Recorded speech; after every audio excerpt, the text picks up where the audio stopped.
Hello, everyone. Thank you for joining me today in this presentation. Now, many of you may already know this, but autoimmune diseases disproportionately affect women.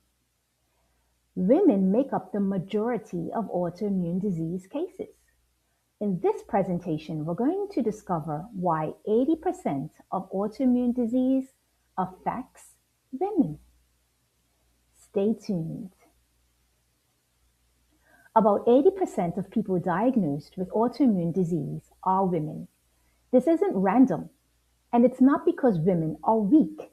There are clear patterns, biological, emotional, and cultural, that help explain why women are affected at such high rates. Now, I want to be very clear about this from the start. Women are not weak, not at all. In fact, many women are incredibly strong, resilient, and capable. The issue isn't weakness, it's long term patterns of stress and responsibility and self overriding that the body eventually responds to. Many women carry stress for years, sometimes decades, not just short bursts of stress, but ongoing mental, emotional, and relational stress.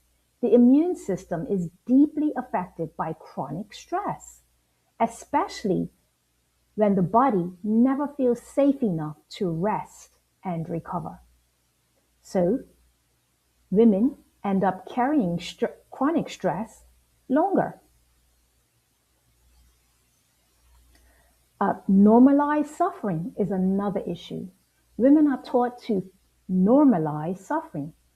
Women are often taught to push through discomfort, to keep going, to adapt, and to care for others when they are depleted.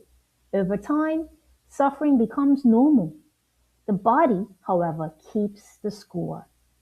What we normalize mentally doesn't disappear physiologically.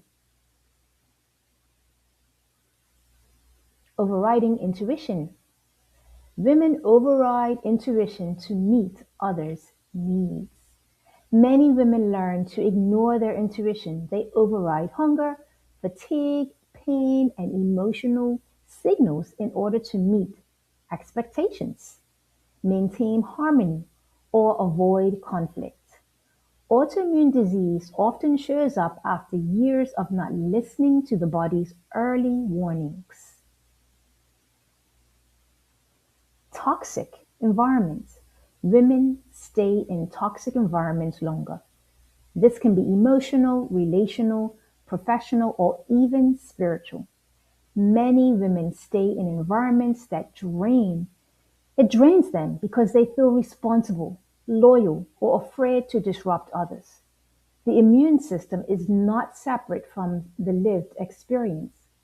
Chronic exposure to unsafe environments affects immune regulation.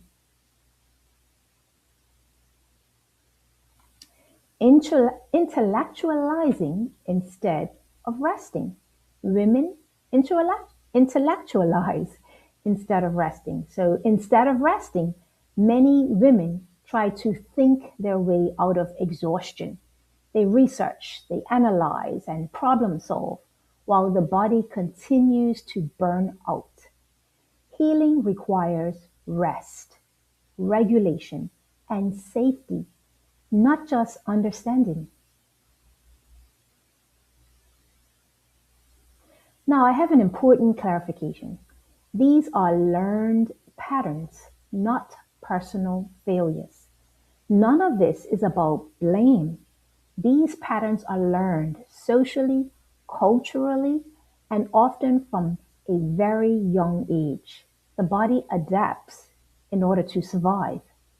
Autoimmune disease is often the body asking for a different way of living. So I want to close gently. Healing begins with listening again. Healing often begins when women are finally given permission to listen to their bodies, and stop overriding themselves. Autoimmune diseases Autoimmune disease isn't just a physical issue. It's often a long conversation between the body and a life that's been asking too much for too long. If this perspective resonates with you, I have a free masterclass where I go deeper into the myths that keep people stuck and how healing can unfold more naturally. You're welcome to scan the QR code to watch if and when it feels supportive. Thank you for listening. Once again, this is Dr. Razia Swan, and I want to encourage you today. Healing often begins when women are finally given permission to listen to their bodies and stop overriding themselves. If that person is you today, I want to encourage you as I end this presentation.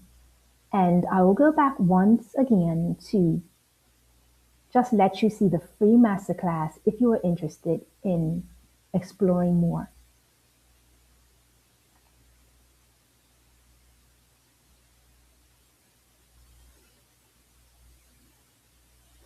Thank you once again, and God bless you as always is my prayer. Take care, and I'll see you in the next video.